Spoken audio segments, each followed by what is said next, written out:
Hey there, everybody. Welcome back. Brian King here with another episode of The Mindset King. Today, I have the privilege of interviewing somebody that I really look up to. It's Miss Tori Reid, and I belong to her group, which we're going to hear plenty about. And on the surface, Tori looks like somebody who's just there to teach content creation. You know, our memes, our blogs, anything that's the written or even spoken word that helps us communicate as entrepreneurs to our ideal customers, you know, prospecting people, converting them, the language to use. And I don't know about you, but I've invested and wasted a lot of money over the years on tactical know-how. Use red colors for this type of font, and here's your headline creator and all of that tactical stuff.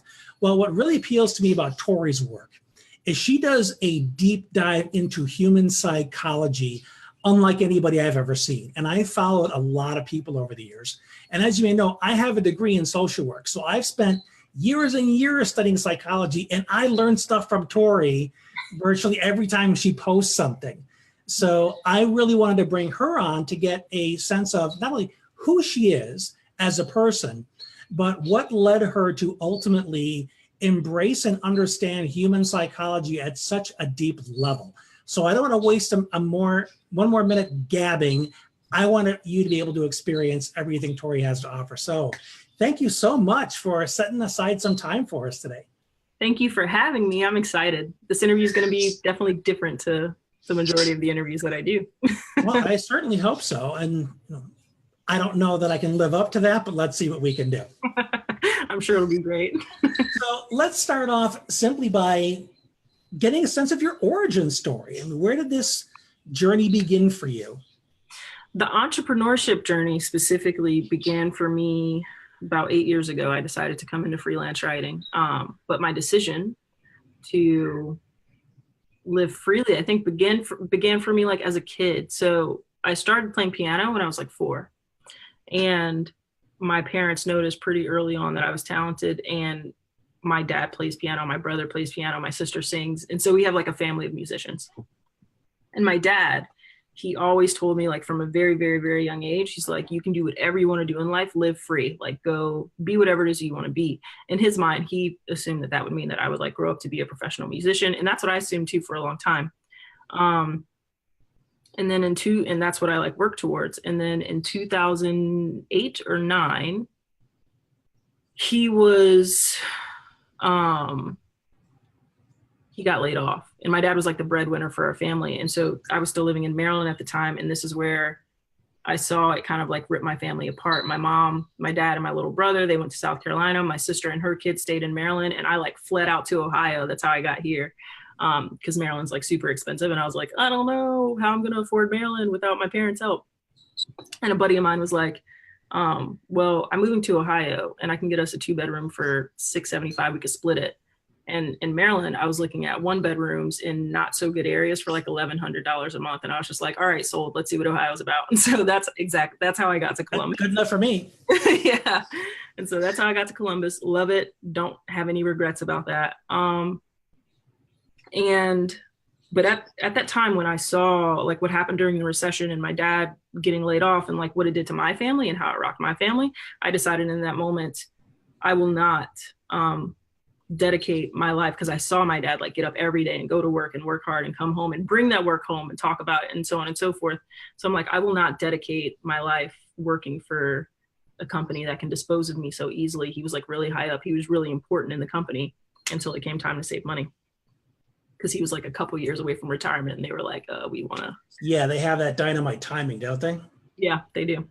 And so that's where it went from a dream to a decision. And so I get into freelance writing, not having any idea where it would take me. I was in college at the time, majoring in psychology, and I decided I want something flexible. I was like waiting tables and bartending, and I was like, I want something flexible. So decided to become a writer. I'm like, what am I good at? I'm good at writing, so I'll do that and get paid for it. So I figured out how to become a freelance writer. And in learning that and building that business and learning how to sell myself, naturally, I have to study marketing. And then I realized marketing is just psychology in action.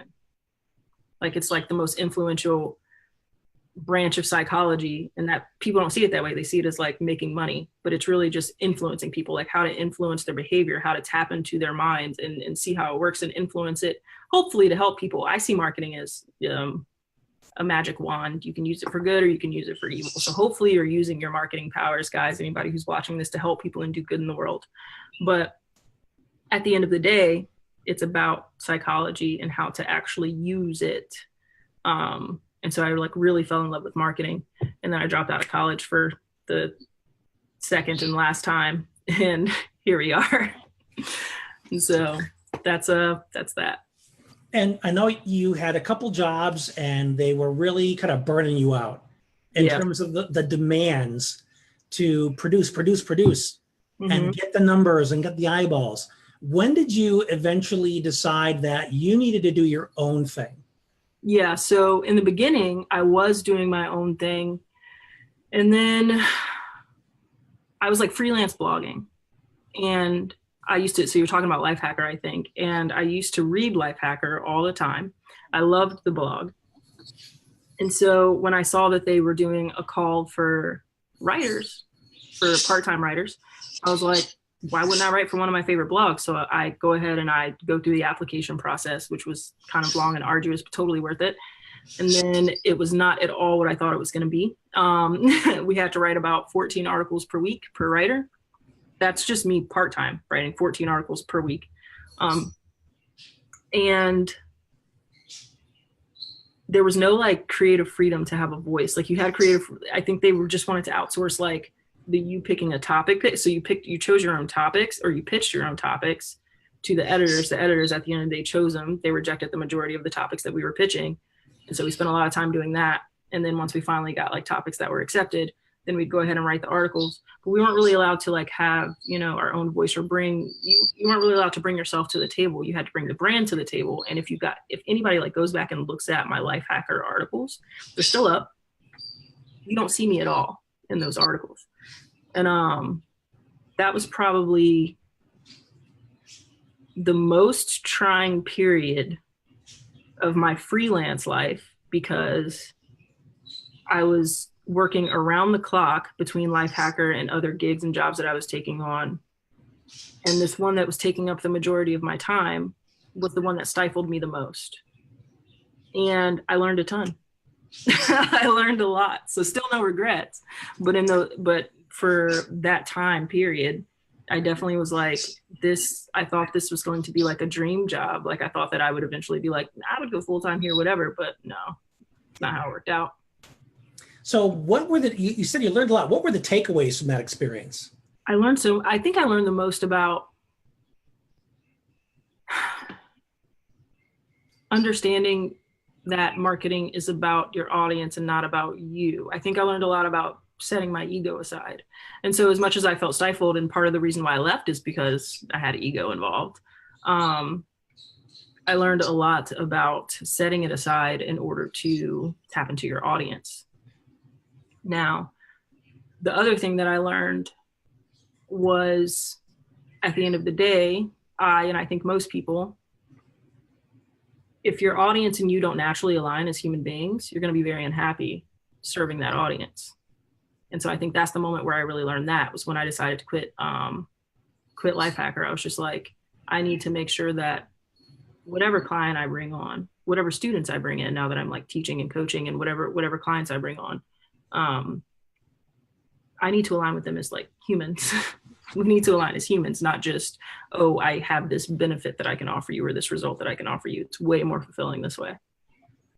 And I've seen people that preach that same message, but they're doing it from here. What do you mean? They're talking about it as an intellectual exercise. They understand it from that level, but there's clearly a lot of heart in what you do. Yes. There's a genuine caring for the people you're trying to connect with, as opposed to, and I don't want to name names, but there are some people out there that will say, well, in this recent psychological study, this was the kind of stuff you want to use to, and they won't say it this way, manipulate this person into buying what it is you're selling. Yeah. and it's a whole big intellectual exercise, and you don't come from that place. No, not at all. You have a genuine caring for the experience the end user is going to have of whatever it is you produce. Yeah. And do you attribute that to anything? Is that just the way you roll in this world? Or is that something that life experience has kind of impressed upon you?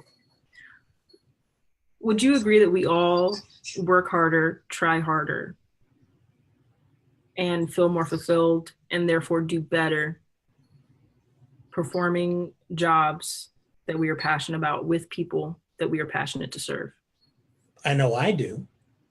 I think that's the same for most people. And I think there's a really, really stubborn employee mindset with a lot of people who are leaving the 9 to 5 and trying to get into entrepreneurship, where they have this means to an end mentality where they're just like, I gotta, and don't get me wrong, there's so many like hardships of owning your own business, of living free. Like it's not. Oh, there are some sacrifices. Yeah. There's definitely some sacrifices, but there's a difference. There's a difference when you're making a sacrifice for something that you don't even like to do in the first place, and for people that you don't even necessarily like in the first place, right? So I've served like so many clients, not even just Lifehacker, but so many other clients that I didn't jive well with. I didn't like to work for them. It caused me more stress. I didn't perform as well. I wasn't my best self.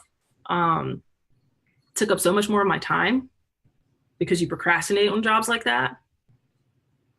There's a lot of logic behind it. And I think that's what you mean when you're talking about, a lot of people come at it from an intellectual standpoint where they're just like, well, look at this is how like the blocks are put together. But at the same time, your heart kind of has to be in it in order to be your best self and show up as your best self for your audience. Your heart kind of has to be in it. Not to mention, like it all, I don't know, it's all connected. So not to mention the fact that so many people have such a hard time selling because they're selling for self, right? They're out trying to get clients and they're salesy, and their audience can read that. You're coming to me from a place of self-service, not from a place of helping. People don't want to pay for that. They want to pay for somebody who genuinely wants to help them. And so finding that alignment at the core of like really looking at, okay, who am I? What is my superpower? Who do I really want to serve? Meaning like, who can I have empathy for the position that they're in, that I really would like to help? Finding the alignment at the core is going to like help all of the rest of that fall into place. And I've experienced so many different times when I'm going through transitions, whether it be transitions in the position that I have, because I've tried this entrepreneurship thing like a few different ways, or transitions of audience, or transitions of whatever, personal life transitions, where you lose that focus on what it is that you're really showing up for, which is purpose and helping people. And every time I lose that focus, my sales reflect that. And every time I regain that focus, my sales reflect that. So there is like definitely a logical piece to it. At the end of the day, you don't have to focus on the logic of it. You focus on, what are you passionate about? Who are you passionate about? Put those things together. Yeah, because there are some people that can really compartmentalize it, where they can show up the way they need to. They can play the role. Yeah. And the way they are and the rest of their life is a stark contrast. But when you're living from your heart, just like you pointed out, how your life is how your business is. Mm-hmm. Everything falls in place. It's not like the 9 to 5 where you can turn it off at the end of the day, leave it at the office, and you come home and you're home Tori. Yeah. And a lot of those people, you think that you're leaving it at the office, and you're not. You're not leaving that stuff at the office. I used to think that I was leaving work at the office. I was driving one of my old jobs. My girlfriend and I, we were driving home together, and I was like in a sour ass mood from work. And she pointed out to me and she was like, I think you need to quit. I think it's time for you to quit. This was actually the last job I had before I started freelance writing. So there were a couple things going on there. But she was like, I think it's time for you to quit. And I was like, what are you talking about? And she's like, you're not just mad now. You're mad all the time. Think about, you're angry all the time. Even though we went home, we didn't talk about work. You can't turn that energy off. You can't turn that experience off. So like the more you feel yourself in your life and the more you design your life to have like positive experiences that like fill you up instead of empty your cup, that's going to spread to everything in your life. And the more empty your cup feels because you're like sacrificing all these, even if you're like putting on a mask, right? Like we all have, I heard somebody say once, and I've been using it ever since, we all have 3 different faces. I think he said 2, but I say 3 different faces. The one that we hide, the one that we think we're showing the world, and the one that the world actually sees. when you are living from a space of, this is what I'm passionate about, and these are the people I'm passionate about, and I want to use this power that I'm passionate about, or this skill, and I want to serve these people with it. Everything kind of aligns, and you don't have to, like, all those three faces, they kind of align, and so you don't have to sweat that so much. If you have three different faces and they're completely disconnected, that's so much stress. Whether you realize you're carrying it or not, a lot of people are really good at this, and I don't think they understand the weight that they're carrying. But when they do, because a lot of people, they go through a certain transition and it shows them the weight, and then they're able to lift the weight, and they're like, man, that was heavy. I'm free now. You know what I mean? Yeah. Once you first got yourself out there, clearly authenticity is something that you've really honed. Yes. Tori is Tori. And one thing I just asked for my own curiosity, this very mellow manner that you have, is that your natural temperament? Have you always been like this, or is it something that evolved? No. I was a super hyper kid, very hyper child. And I have moods like everybody else. Like, I think it depends. I'm introverted, first of all. So, like, one of the trademarks of introverts is that we tend to feed off of energy. So if I'm in a room with people that I'm really comfortable with and everybody's all excited, I'll typically feed off of that energy. You'll see me be bubbly and excited along with them. But generally speaking, yeah, my friends do say that I'm pretty grounded and laid back. These are words that are used to describe me, even by people who are, like, very close to me and know me very well. As a kid, though, I was, like, super hyper. Like, you couldn't stop me. You couldn't slow me down. Yeah, I still remember the days of being told, sit still, knock it off, chill out. And sometimes I get hyper like that. I'm an introvert too, even though people wouldn't know it. Yeah. I don't want to go to parties. I don't want to hang out with people. I want to stay home and just chill out. But I do get excited by stimulating conversation. Yeah. Like situations like this. So my energy level tends to go up when I'm having those kind of experiences. So you're hyper as a kid. You've learned to have some more flexibility in your intensity throughout the years. Yeah. And mellow is typically how you show up when you're doing your videos. And is there a particular reason for that, do you think? I think it's just because I'm in a thoughtful place. I want to make sure that whenever I'm in a space of being mindful, that's where I'm more mellow.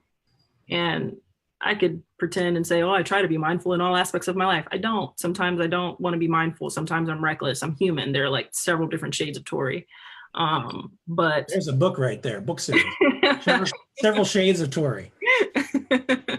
But whenever I show up to do my job, essentially, and, like, hop on video and help other people, it's really important to me in that moment that everything that I say, I'm coming from a place of mindfulness, so that I can, like, not steer anyone in a wrong direction. I take that very seriously. So that's probably where that comes from, if anything. And that's a golden insight right there, because when you reflect and you connect with your inner self to make sure that what's coming forth is what you truly believe in, is what really resonates with you. And then you're more likely to be in that very balanced place.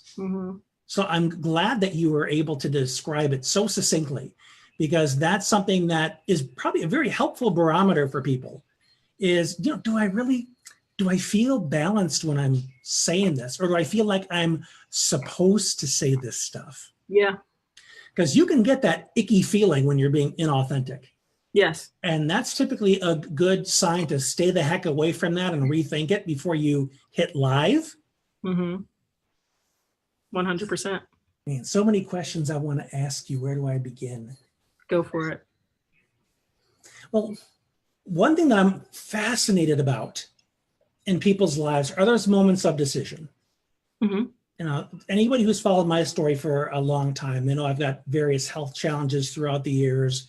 I experienced a very difficult divorce and became the single parent of 3 special needs kids. And there were those moments where you felt like you were hit hard, and it was this decision to stay down or step up. Yeah. And when you decide, all right, this could really beat me, or I'm going to remain at the helm of the ship and continue to navigate the course of my own life, but not in survival mode, but as somebody who's going to create from this. So have you had moments of decision like that? Absolutely. So we're about to get Any you care to share with us? There's no obligation. Yeah, we're about to get pretty deep. Okay, so when I was a teenager, it became apparent to me that I suffered from depression. It was pretty bad. And I think like, I don't know, over time, I learned to deal with it and remedy it on my own. The thing about my parents is that my parents are Southern raised Black parents. And if you think we're about to get into a completely different topic, but it's like appropriate context for what I'm about to say. And anytime, most of the time you come across like Southern Black parents, they didn't have like mental health resources like what people have today. And so when they noticed it, when they saw it, instead of taking me to a therapist or something of that nature and getting me on antidepressants, my dad didn't believe in depression. I don't think my mom did either. And my dad, he knew that I was having a hard time, and he brought me a book one day when I was a teenager, and it was called Buddha in Your Backpack. And he said that he wanted me to start meditating, and it was like a really cool conversation. But he gave me this book, and he's like, you should start meditating. And he told me a little bit about what he knew about Buddhism and spirituality. And so I started reading the book, and I was like really just fascinated by it. And I started practicing meditation. So this is about when I was 15 years old. And that moment probably has saved my life on numerous different occasions. One of which being I had like a million different things going on in my life at a time. And this was like only about a year and a half ago is like when it started. My dad being in the hospital, relationship issues, all kinds of stuff. Long story short, I ended up leaving Ohio, which was like really toxic for me in that moment. I'm just like, I just need to go be with my family because I was like getting to a really low place. And so I leave, I go to be with my family. I'm also like changing my business structure at this time. I was taking clients and I was starting to like reposition myself as an expert in my field. I'm like, I'm not in the right mindset to do this. Everything in my life is toxic right now. I go home to my parents and I'm like, I'm just going to stay here for a couple months. I need to like recover. And so I go home to recover. And one of the things that I turned back to, which was something that I hadn't done for the few years prior, I had lost touch with meditation, with my spirituality. And so I got back in touch with those things. And that's always been something that helps me get back on place. And it's not about religion or religious beliefs. I don't consider myself a very religious person, but I am a very spiritual person. And for me, it's really just about being in touch with yourself and understanding the control that you have over yourself and therefore your life. And so one of the things, and I'm like very actionable about it, I'm very like step-by-step and systematic. So one of the things that I did, I went, when I went to my parents was I was like, every day I'm going to look at, have you ever heard of the 12 laws of karma? No? So I'm having a hard time dealing with karma just as it is in its entirety. So to hear that you can break it down and mess it up on 12 different levels, that's really curious to me. Okay, let's switch that mindset real quick. Most people have a hard time with karma because they don't understand karma. The more you understand it, the more empowered you are to take control of your karma. That's number one. And so I was in a place last summer when I fled the state and went to hang out with my parents for a couple months where I had lost touch with my karma and karma in general. Like I just wasn't even thinking about it because I had so many things going on in my life. I was completely distracted and out of touch with myself. And so I look at the 12 laws of karma, which my friend actually sent to me at that time. She knew I was going through it. And I was like, okay, so there's 12 different laws of karma. And the first law is the great law, which everyone misstates. Everyone says your actions are going to come back to you threefold or something like that. The great law is actually that your thoughts, your energy, and your actions are going to come back to you. It doesn't say threefold. It's just whatever thoughts, actions, and energy you put out into the world are going, that's what you're going to receive. And then there are 11 other laws. Every day for, I want to say I was down there for about 60 days. Every day for the length of time that I, took that break and went to South Carolina, I pulled every morning, I would look at the law for that day and I would study it and I would meditate on it and I would try to embody it. And by the end of that time period, I felt more empowered than I had felt in years to like take control back in my life. And so I know that's like a super woo-woo explanation of how I deal with hard times. But regardless of, you know, how anybody else deals with, you know, hard times, is, I think, understanding your control. Like when you say coming back at it and not being in survival mode, coming back at it and being in a place of, I'm going to take control back of the ship. It's really just a matter of understanding, number one, that you can, and number two, what kind of person do you want to be? What kind of leader do you want to be of your own life, of your family, of your audience, of whoever it is, and making sure that those two things align.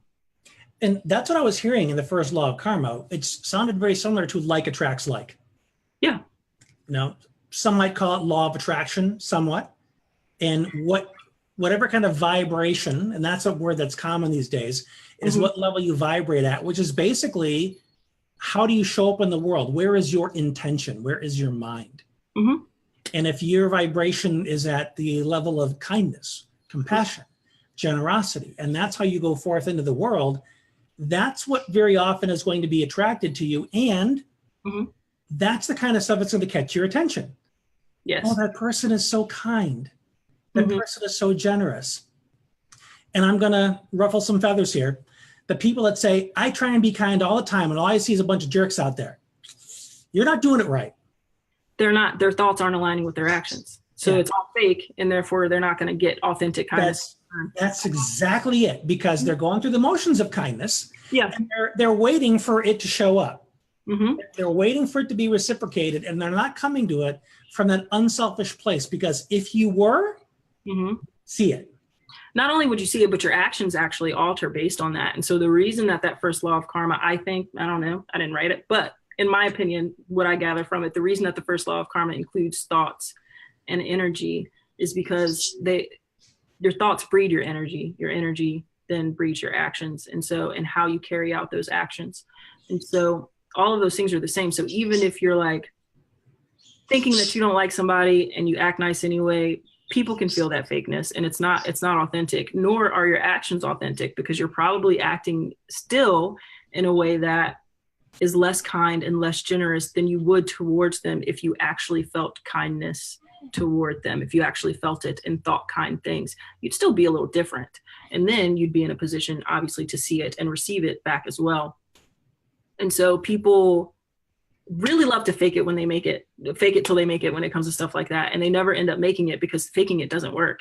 And so all of these things that you're looking at in the world and you're like holding resentment about, or you're not forgiving, or you're holding bias towards, or you're judging these people, you're probably receiving a lot of that back. Even when you're fake about it and you try to go out there and act nice, you have to really feel that. And then your actions are going to change, like just enough for people to start reading you as genuine, and then they'll be genuinely kind to you in return. It's really interesting how it works out. It's hard to explain, but I've seen it happen like time and time and time and time again. Yeah, and there's a lot of it that you can't explain, but you can see it. Yeah. You can see it in action. Yeah. Are there any other pivotal events in your life that you would say were those defining moments for you? So many. How about one more? One more. I don't know. Help me out here. Ask me a specific. I think I have too many options to choose from. Oh man, I don't even know where to begin. Well, your dad gave you that Buddha in a backpack, which is awesome to hear, because I wouldn't expect that kind of thinking to come out of the South, stereotypically speaking. My dad traveled the world, so I'm lucky. There you go. He's a military man, so he's a worldly dude. In some ways, he held on to a lot of, obviously, what his core represents. And then I got lucky in that he understood more about the world than what he probably would have had he never left South Carolina. So, yeah, I discovered Buddhism in the 90s as I was trying to find my footing again in the world after I had cancer when I was 18. And it answered so many questions for me, and it taught me that reflection, the mindfulness, the power of being present, and showing up for people in a very powerful, compassionate way. Yes. And in many ways, by spending a lot of time there are a lot of people that don't get me, because they live in this very consumer-driven mindset that we're all acculturated into. And they care about what the Kardashians are doing, and they're all up on Game of Thrones and and all that stuff. And just from a personal standpoint, I could care less what's happening on a TV show. Mm-hmm. I would much rather find out what people are talking about. What are their concerns? What are their cares? What can I help them with? Mm-hmm. And that's just a different sphere of people that you attract into your space when you care about people, as opposed to things that, for all intents and purposes, are of no consequence to the direction of your life. They're just distractions. Mm-hmm. And the stuff that you talk about is much more about how do we improve the lives of other people through what we do. Yeah. And that's one of the most exciting things about what you do, is it's so service-minded, and you've been able to interweave that heart of serviceness and kind of intermold it with tactics. Yeah. Which is a very rare skill, and I hope you know that. And as far as people that, when you look at the competition, Mm-hmm. I see that there are people out there that are in the same space as you, but they do not show up the same way you do. There are some people that it's kind of like, they have a lot of good stuff, but it's like putting sandpaper on your face while you're listening to it, because they just have a very rough exterior, Mm-hmm. even though there's a lot of gold in what it is they're saying. So if you can negotiate that, you can get a lot of pearls. But you are so approachable and so down to earth, you know. At your young age, it's almost like the grandma who's going to tell you a story. And you're going to sit there with a glass of milk, unless you're lactose intolerant, and a nice warm cookie, and you're going to absorb all this in. That's funny. Yeah, and that's a big gift to the way you show up. And I want to make sure that people know what your group is, so that they can go in there and just absorb the pearls of wisdom that you share every single day. Absolutely. So for anybody who's watching, if you have something to sell and you have a message to get out to the world, or a message that you need to get out to the world so that people can better their lives, right? Whether that be through buying your product or buying into your mission, hopefully you have one.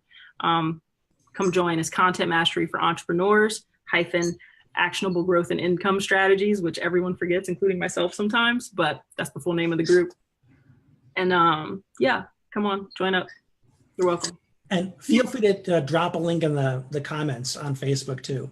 Oh yeah, absolutely. I don't even think I have our interview open. So that, no, you shouldn't. It would be too much of a distraction. We need to focus.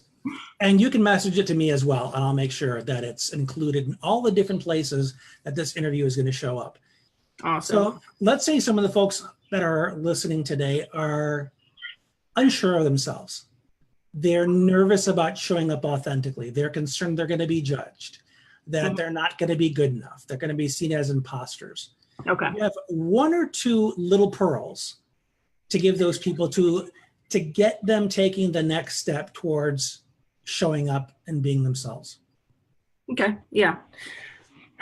It's super common. So number one, something that I've been saying a lot lately, and I think I keep saying it because apparently people need to hear it. I think it's doing some good service, is that number one, you're going to get whatever you look for. So if you're focusing on the negative, if you're focusing on, oh, this person is judging me, oh, this, that, and the other, then that's all you're going to be able to see.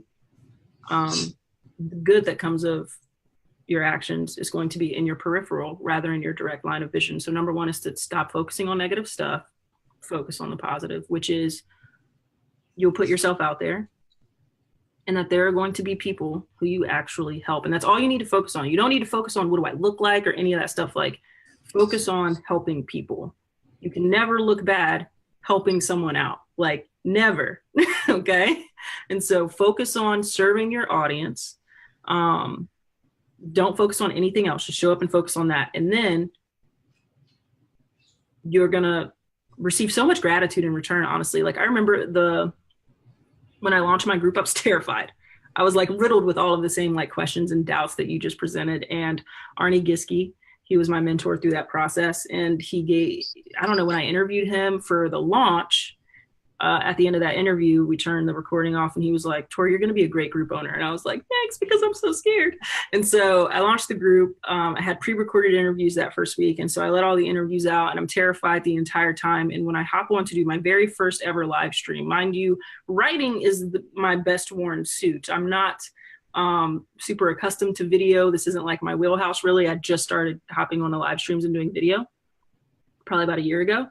And when I did my first live stream, I remember I already had an audience in my group. And I remember saying, hey guys, I'm not an expert at being on live stream and I'm not really great at speaking, but I know a lot about this thing that I'm here to teach you. And so please bear with me while I figure this out. Everyone was like, what are you talking about? You're doing great. And I felt like I was just like imploding inside. And they're like, you're doing awesome. Keep it up. Like, this has been the best group launch ever. Like, please keep going. Do not stop. And so if you show, and even though I was afraid, I showed up to serve. I was just like, I need to make sure that this shit like helps people so much, because I knew that was going to be my saving grace. No matter how many times I fumbled over my words or like couldn't articulate my thoughts well enough, I knew that if I helped people at the end of the day, then everything would be okay. And it was. And anytime you show up in service, you cannot look bad. You cannot look like an imposter. Like, that's all you got to do is just say, look, I'm here to help you with this. And then actually seek to help them with that. There's no imposter. You're simply showing up in service and doing good by people. And so that's why it's so important to like really make sure that you're passionate about that and focused on that thing. Boom.